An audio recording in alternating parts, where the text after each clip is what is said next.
in order to be focused on sort of the acquisition, management, and retention of this frontline workforce, we are deeply interested in skills and skill development of our workers. So we make lots of partnerships. What we're really out to do is create an environment for that worker where they see the future for themselves within the organization. And so I think you'll see us continue to evolve in this way of helping our customers retain those workers by opening opportunities for that global workforce, that frontline workforce around the world.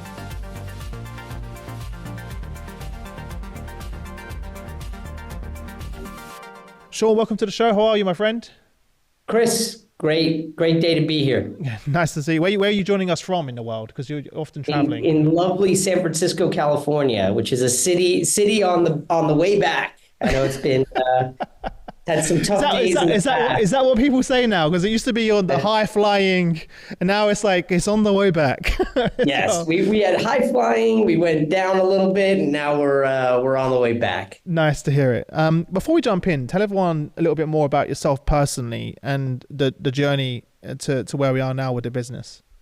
Yeah, I've been very fortunate to sort of have my career match the rise of sort of the global use of the internet. And when I came out of university, sort of that was what you did, as the new thing was to kind of, seems sort of antiquated at this point, but there was a time before this. But it sort of coincided with the rise of e-commerce, which was where I spent the bulk of the early part of my career was building an e-commerce company called shopping.com, built that to a very big business, took it public, sold it. I then spent the second part of my career on advertising technology. So those little 15-second commercials that you can't skip, built a lot of the targeting and optimization. We love those. Yes, you are very welcome, Chris, and to your listeners. Every time you see one of those, you can thank me or hate me. But built that into a big business, sold that business. I built an automotive technology company to coincide with self-driving cars and sort of the use of mobility and ride sharing and car sharing. Built that into a good business, sold that. And then during that time, I actually invested in Fountain. I was the first angel investor in Fountain when it was a very, very small company. And liked the team, wound up helping out. I joined the board. About 3 years ago, became the CEO. The founder and I, he said, look, a very brilliant founder who said, look, I think you'd be better at running this. I'm better at starting things. You're better at running them. And so he asked me to step in, and the company's been on a great trajectory since then. And, along the way, I've helped lots and lots of startups by investing and advising in them, and just love building companies. Love that. Well, firstly, I kind of want to do a whole nother show of how you timed each of those career moves perfectly. Because you kind of found you got in at the early inception of each of those market trends and capitalized on them, which was like, is there a secret sauce that you're hiding from everyone that you knew about that? Because that's kind of like the law of averages of that happening naturally. There's 3 for 3. Yeah, you got. And certainly Fountain will be 4 for 4. Nice. Okay. Well, given your track record, what is it for Fountain? Give on a little bit more insight. What was it about the organization that originally made you say, "Hey, I'm going to invest in this personally"? Yeah. And that now this led you to being the CEO as well. Yeah, I mean, I think, look, from the earliest days, from our origin story, we've always been focused on the frontline workforce, which was something that was really, really interesting. I'd spent my career working primarily with knowledge workers, people who sit on Zoom calls, and people who work in Excel, and people who use Google Sheets and slides and answer emails and sit in meetings. Those were all the people that I'd worked with. And yet I had this drive to think about, where are most of the other people? Roughly 3 billion people on our planet never get on Zoom.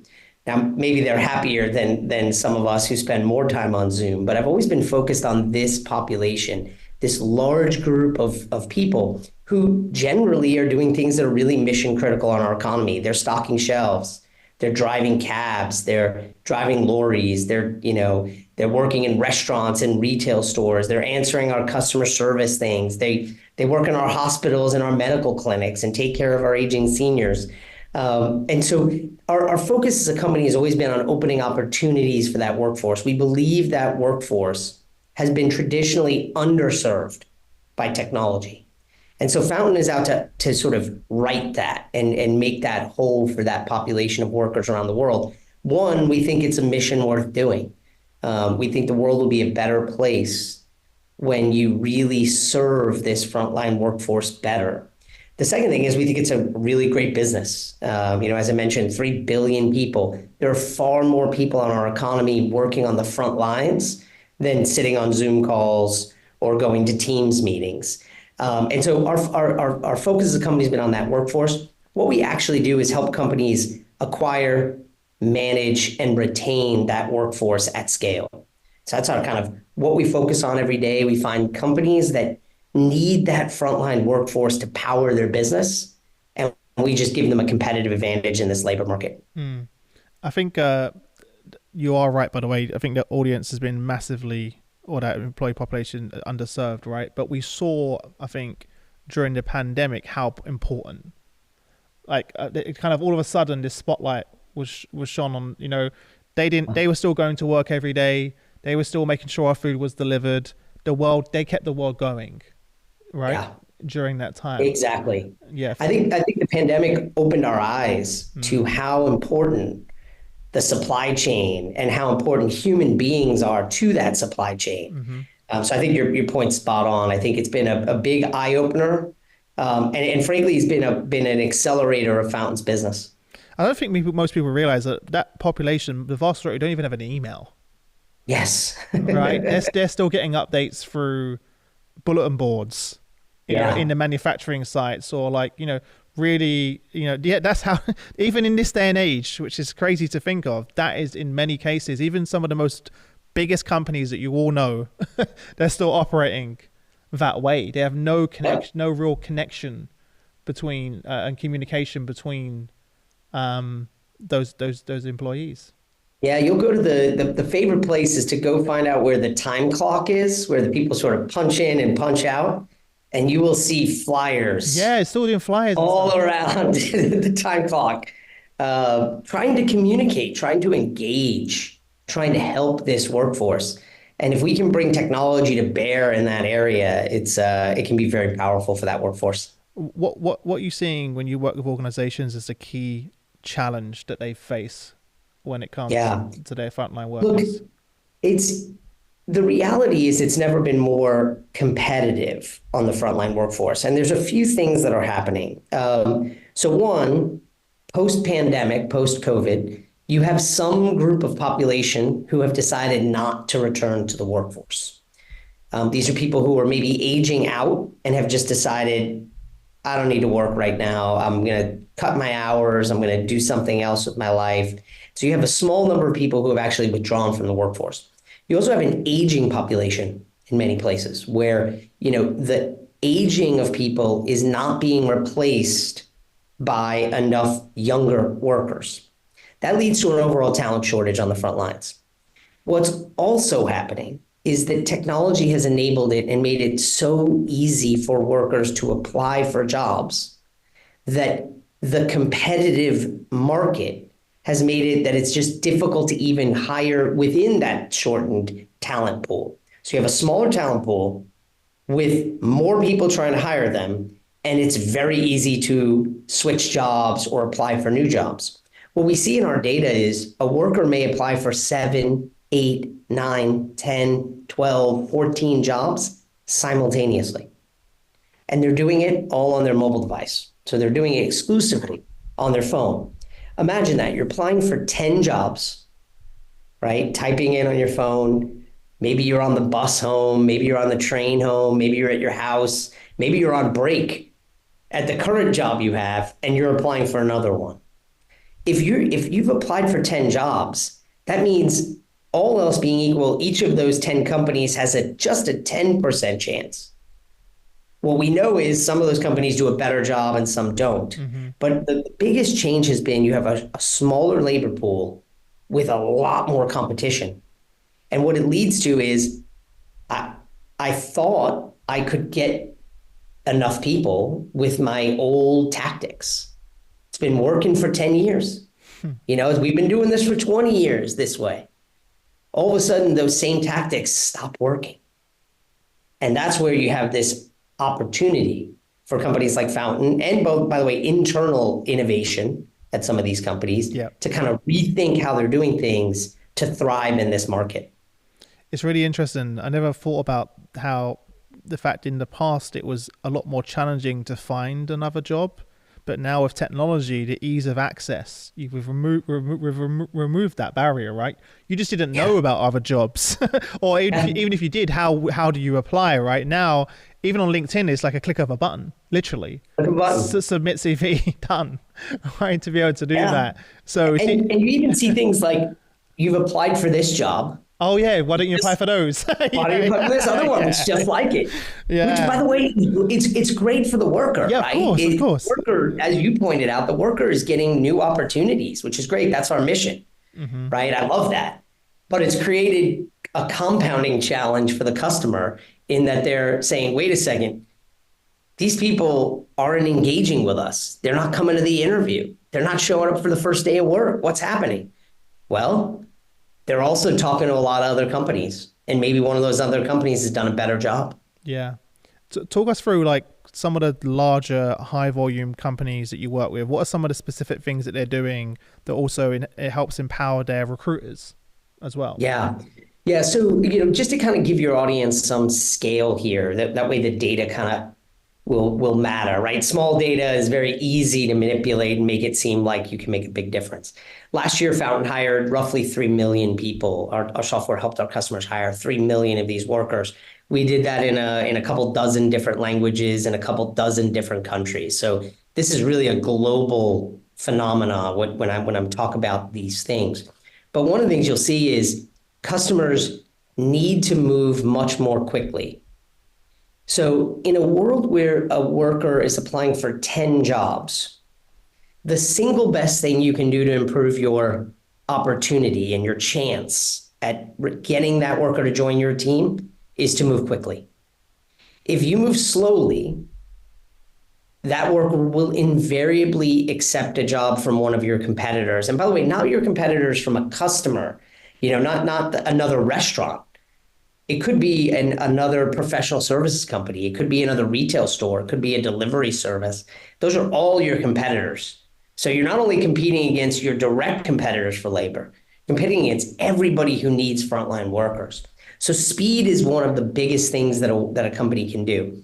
If you can be the first person to engage with that worker, meaningfully engage with that worker, and let them know, hey, this is a good fit for you. And we want to get a couple of questions out of the way quickly. And then we actually want to come in. We want you to interview with us. We want you to come to an orientation. We want to do a video interview right now. All of a sudden, if I'm a worker, instead of going and applying for the next job, I'm scheduling an interview with you, right? I've got that company that does that has got the pole position. That's kind of one big thing. The second one I'll point out, and I'll talk about a little bit about the benefits of these things, but kind of one would be speed. Two is candidate experience. You've got in a competitive labor market, by the way, this would be for anything, but specifically in labor, you want to make your first impression really good. So if a worker is applying to 10 jobs and you deliver a poor experience even before they work for you, that does not give that worker a lot of confidence that you're a great place to work. And so doing things like requiring them to, put in an email and a password, and the password has to have an uppercase letter and a lowercase letter and a special symbol. Yeah, exactly. Symbols. Yeah. All of a sudden, if I'm a worker, I'm like, wait a second, you're not even paying me and I already don't like it here. Mm-hmm. Why would I want to work here, right? Take the flip side. A company that says, look, we know you're on your mobile device. So this application is built knowing that you're on your mobile phone, right? Really easy to type in. Just give us your cell phone number, give us your mobile, give us your, your name. And then, by the way, we're going to text message you. All of a sudden, I'm like, okay, you understand where I'm at.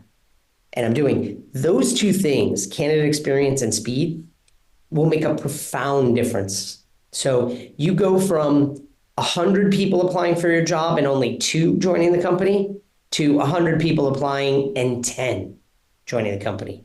I You can can already see 5x. just the fact that you did mobile. I could already see, like, why would you go to a frontline worker who's on the move, literally doing that, and expect them to communicate via email with you? Correct. Wouldn't you rather exist in their text messages, where you know you're going to get a response, and they're also going to be like, "Oh, this is very convenient for me." That's something even I'm doing now with our own audience. I'm trying to get in the text, the inboxes of CHROs. Exactly. Get to the inbox. Yeah. Sorry, they're text messages. Apologies. Text message. Yeah, text messages, and not in their inbox, because everyone's trying to compete. Everyone's in the inbox. Everyone's in the inbox. I'm like, text message or push notifications on Correct. on the mobile. Right.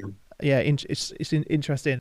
What's different about your approach then versus other ATS that are out there? Because they're all claiming that they give a great user experience. And, You know, what's different? Right. Look, I think the core difference for us is the frontline worker versus the knowledge worker. Specifically. So, yeah, I mean, if you're hiring and by the way, I know a lot of your audience hires knowledge workers. Yes. We hire knowledge workers. So do you, right? With knowledge workers, speed is less of an importance, because with a knowledge worker, you are trying to hire one or maybe two or three or four, a few. And you're trying to make a very, very high quality hire where you're going to interview them several times. You might ask them to do a presentation. You know, speed is somewhat important, but you're really trying to be much more thoughtful and careful in your hiring process. That's different if you're hiring 5,000 warehouse workers. When you're hiring 5,000 warehouse workers, you can't interview each one 3 times.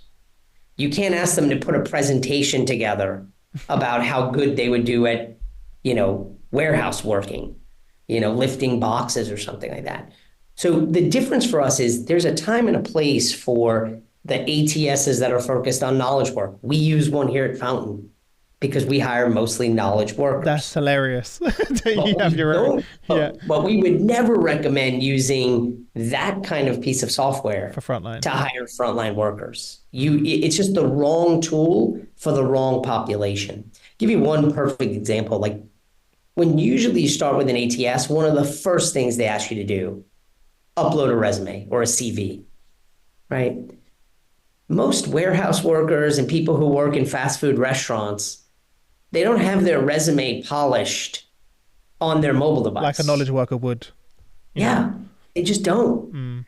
Right? By the way, we could also have another whole podcast episode on how important resumes should be writ large, because maybe they're a good predictor of future success and maybe they're not. There's obviously inherent challenges in the world of resumes to begin with.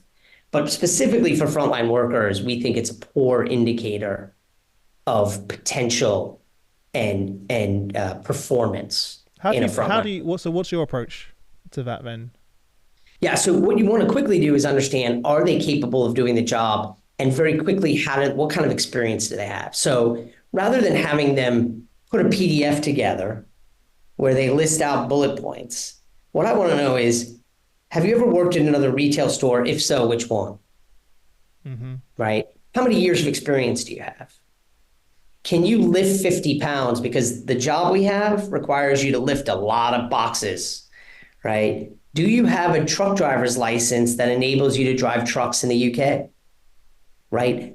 Whether or not your CV is perfect or not, if you don't have that truck driver's license, can't do this job, no matter how good your CV is, right? That's the difference between sort of this frontline and knowledge worker universe. Yeah, you specifically designed it for that audience, but also to your point, if you're doing this on scale for 10,000 people or millions in your case, you can't look at every CV even if you wanted to do that as well. So you need to be able to scale through that process very quickly and agile and in a very good customer experience, along employee experience along the way. So do you do things like video interviews, or you just kind of stay away from stuff like that?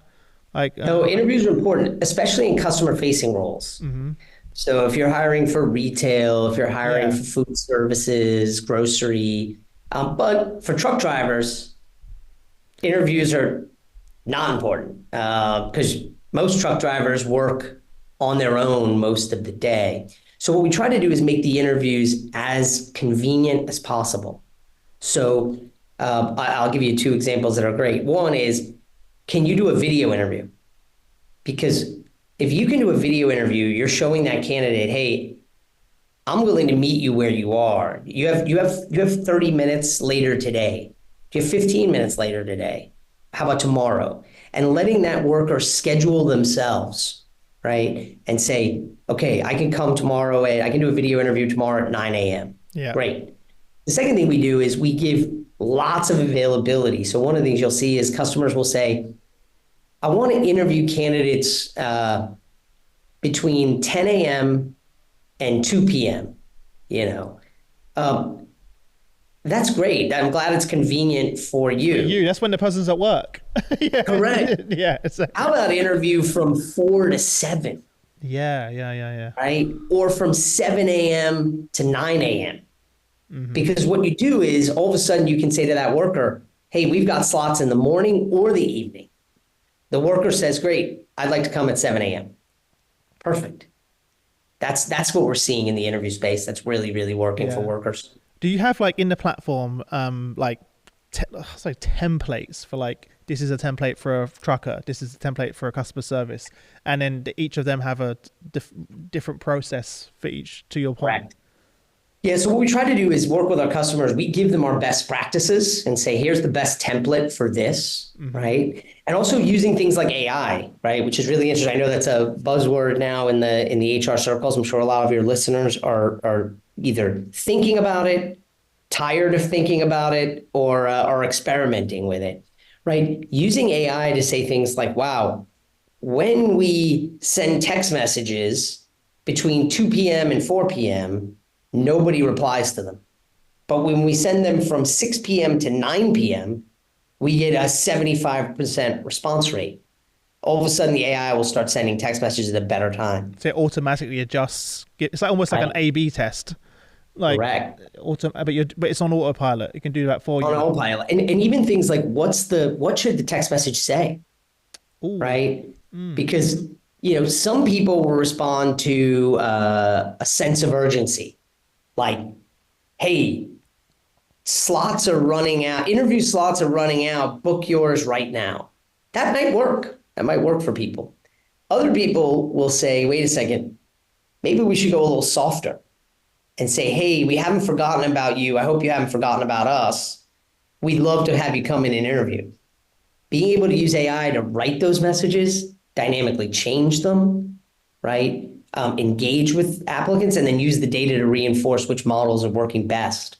All opportunities for AI to make a difference in the way we hire workers. Yeah, especially when you're thinking about global, right? Because communication in Asia versus North America, very different.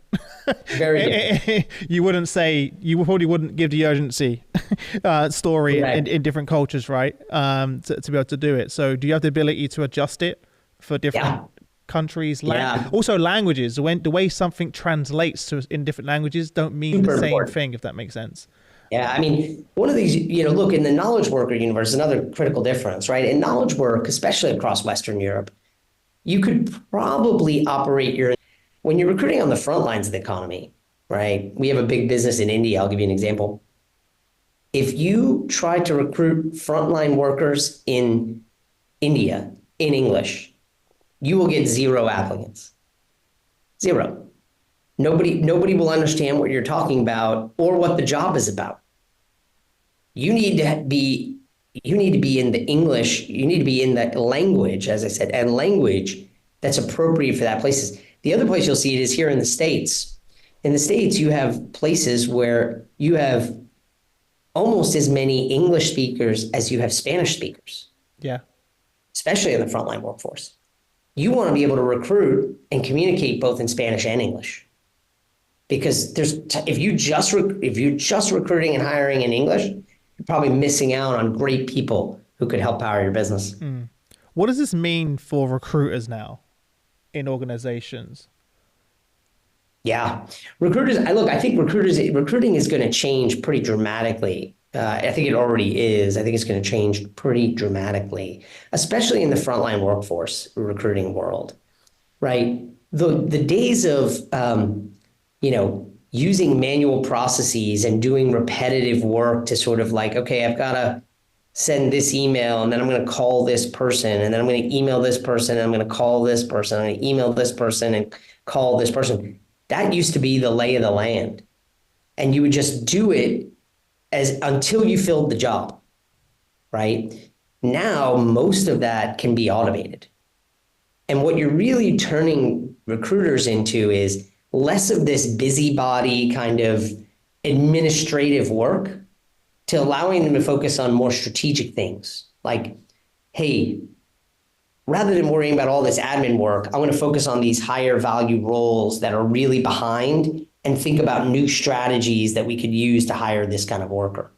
And so I think you're going to see recruiting shift from a world of sort of more admin, where it's kind of, maybe in the front lines, 50% admin and 50% sort of strategic. I think it's going to be 10% admin, 90% strategic. Mm-hmm. We're seeing the same thing with CHROs, HR executives, right?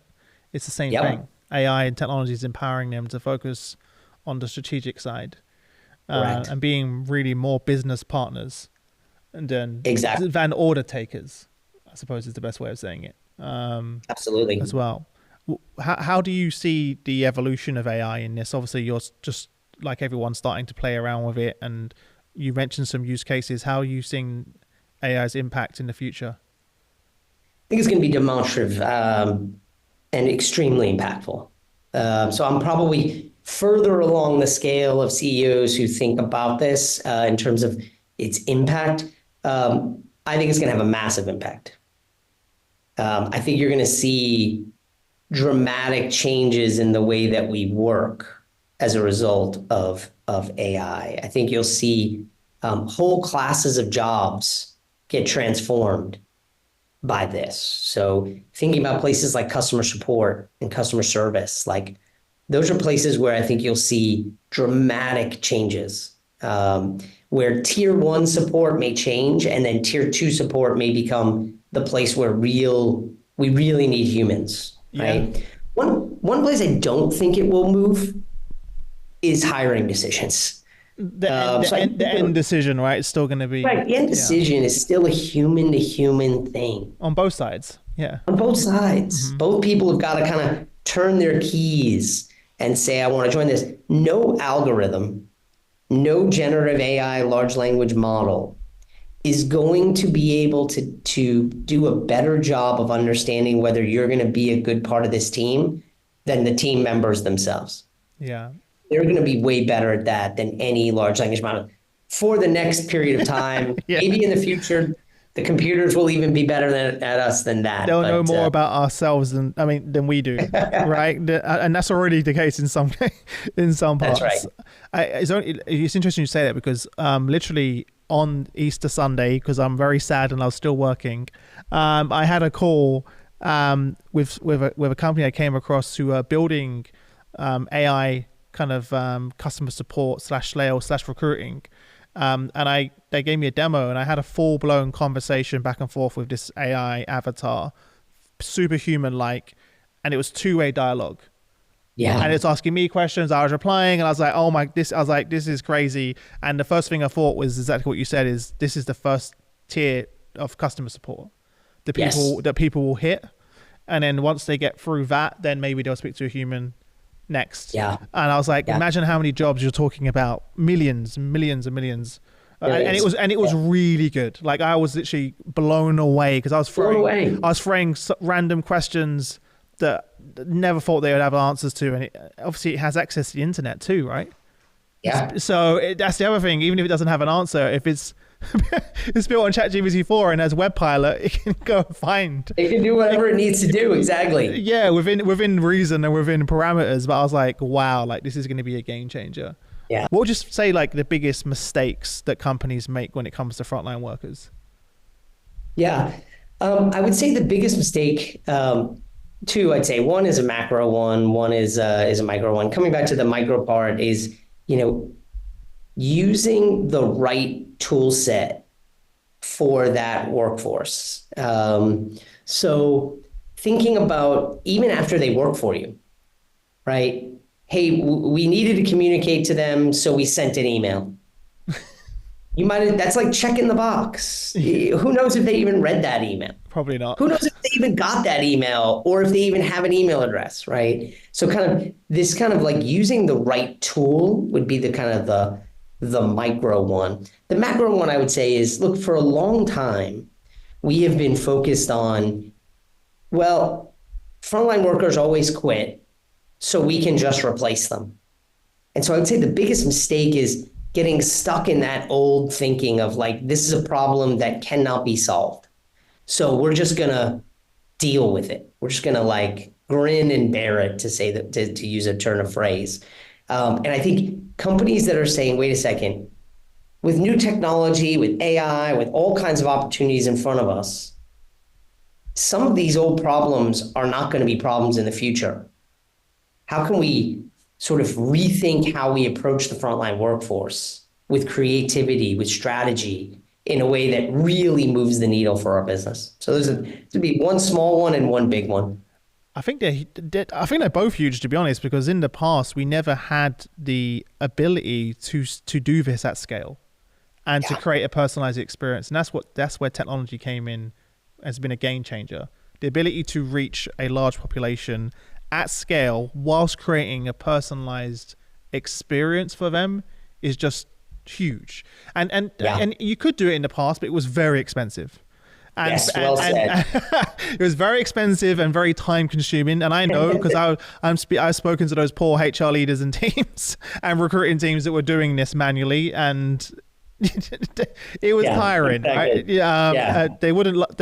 They won't tell me that they're really excited about doing a lot of the admin work as well. One of the interesting things that popped in my mind while you were saying those things is, there's a lot of conversation I'm having now around skills-based organizations, moving to a skills-based organization. How does what you're doing link with that, if anything? Does that make sense? Absolutely. Look, in order to be focused on sort of the acquisition, management, and retention of this frontline workforce, we are deeply interested in skills and skill development of our workers. So we make lots of partnerships. What we're really out to do is create an environment for that worker where they see the future for themselves within the organization. And so I think you'll see us continue to evolve in this way of helping our customers retain those workers by opening opportunities for that global workforce, that frontline workforce around the world. Do you have the ability to do skill mapping based on the information that you grab from that online process to skill map into their internal systems within their really interesting things like, hey, would you be interested in doing this kind of a role in the future, right? Based on your background. All of a sudden you could communicate with that workforce and say, I want to send a text message to all the workers who said they were interested in learning this other skill. Let's see if they want to take part in a course. Yeah, because a lot of times we miss that opportunity. Move into another department. I love that, because a lot of times we miss that opportunity, or that may not be something they mentioned in their CV, right? Or so you just completely missed all of these skills that exist in your business. You have no idea, or even the interest and growth mindset that they want. Okay, maybe they don't, but there are also some people that are excited to be on that training course. Yeah, do that as well. So, love that. What would you say is when you speak to CHROs, working with some great global companies, what would you say is one thing that they're not focusing on or talking about enough, but they really should be? Yeah, what are they talking about? What are they not talking about? One I would say is that the probably two things I'd say that are interesting. One is realizing that there is this shift in the frontline workforce. So one thing we talked about earlier was sort of these workers have more options. Okay, they have more options they've ever had before. So they're just a couple of clicks away from applying for another job. They have a tough day at your location. It used to be they would have to drive across somewhere and go into another place and ask for an application. Now they can just have a bad day at work and say, all right, I'll vote by applying for another job, right? So kind of one thing we talk about is competitive nature. The second thing is I believe that there is also a fundamental change in their desire So it used to be sort of a foregone conclusion that workers wanted as many hours as they could get. They wanted to maximize their earnings. So you would hire the person and you would say, okay, here are 35 or 40 hours of work, or 29 hours or 32, or whatever the number is. And if you want more, you can have them. What we're starting to see, and what I think CHROs are going to start to see, is some of those workers are actually going the other way. Really? They're saying, Interesting. I'll come work for you, but I don't want to work 32 hours a week. I only want to work 28 because I do something else on Thursdays and Fridays. Maybe I deliver food, or I drive for a ride sharing company, or I help my family member out with their business, or I have my own little business on the side that I'm trying to do. All of a sudden, as a company, if 20% of your workers decide they want to work 10 hours less, you now need to go hire more people to fill in that gap, right? And so I think one of the things that CHRs are not talking enough about is there is definitely a fundamental change. I think maybe because it's post-COVID and we all had an opportunity to kind of rethink how our lives are going. Maybe somebody will write a very fancy. People realized during that time they picked up other jobs, and they're like the gig economy really took off, right? And they're like, oh wow, I don't have to just be stuck to one job for my whole career, or for the whole month. To your point, there are opportunities to pursue, and that was another eye-opening moment of the pandemic, is people realized that they could get their job done and also maybe set up a side project that they wanted to do. And the other point is maybe they'd also just want work-life balance as well. Yeah, they want life balance. They want to hang out with their family. Exactly. They want to see their friends. They want to go for, they want to exercise, whatever they want to do. Yeah. So I think that's, and unfortunately or fortunately, I don't think that's changing. I don't think we're going back to a world where everybody is going to be in the same place for 47 hours a week or whatever. I think the world just has fundamentally changed. It's our job as leaders to adapt to that change and drive business results. Yeah. One of the challenges I've been hearing a lot recently, and I'd love to get your thoughts on this. This is specifically from CHROs, from large companies with frontline workers, huge populations that are saying to me, it's getting harder and harder to attract young talent to work to do these type of jobs. And they're seeing it becomes more and more difficult. Thoughts on that? You're nodding already. So it's incredibly difficult. It's incredibly difficult. Look, first thing you need to do is two things. There's part of the job I can't change.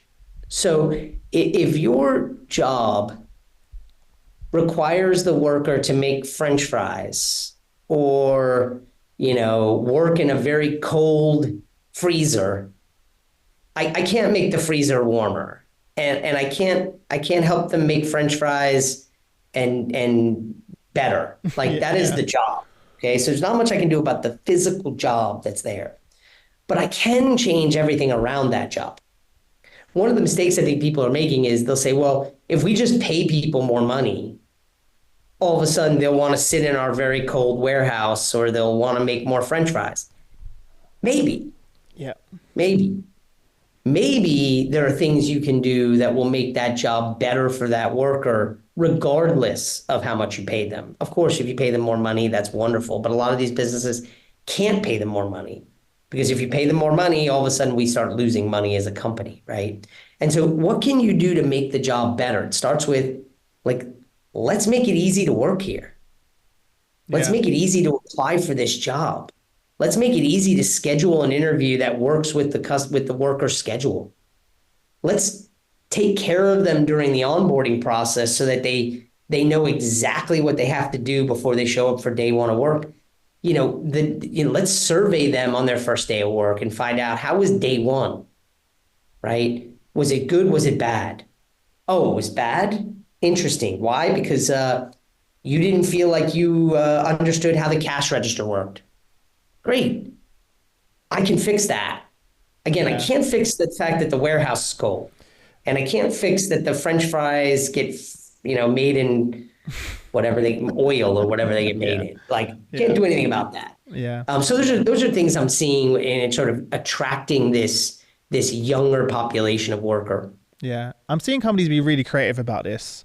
There's a large transport logistics company that I was speaking to recently and they were doing some cool things for their truck drivers because it's quite lonely, a lonely job. You know, you're out on the road hours and hours, and they created an app where they could connect with other drivers and just have like social groups and channels where social groups. And they as part of the app they did like specific well-being videos and stuff. Like it could be like there was one that was like stretches for truck drivers because they're sitting all day, so when they get out they like do a certain stretches. There's nothing like, they can do about the fact that the truck driver has to drive the truck. Like until the computers and AI drive the truck, the worker's going to be driving that truck for a while. Or even they found that by doing a buddy system, they had a 50% retention. Retention went up by 50% if they gave someone a buddy in the first few weeks. Great tactic. You know, to do. So, and a lot of these things don't cost a lot of money as well, by the way. That people feel they cost more thought than they do money.